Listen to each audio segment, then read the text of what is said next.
Here I have ALCATEL 1SE Lite, and today I'm going to show you how to format SD card on this device.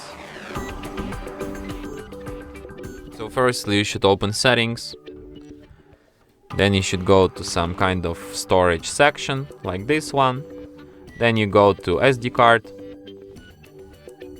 tap on three dots here, select storage settings and then select format. Then tap format SD card, and after a few seconds SD card will be fully formatted and ready to be used anew. And that's it. Thanks for watching.